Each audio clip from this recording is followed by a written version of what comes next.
Hey, it's Amber from Biceps After Babies, and I'm going to teach you how to perform a plank.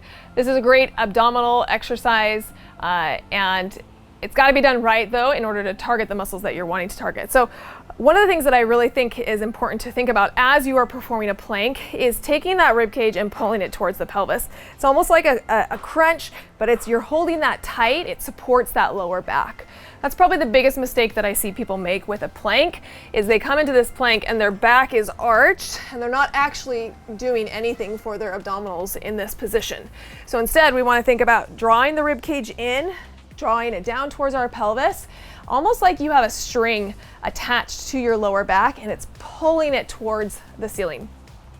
Hand placement on the plank is going to be a little bit outside of the shoulders, and you're going to want to come up with your chest just in the middle between those hands.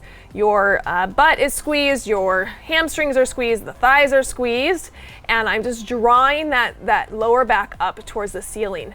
You want to really feel it in the core. You should be feeling that core contracting, holding that position.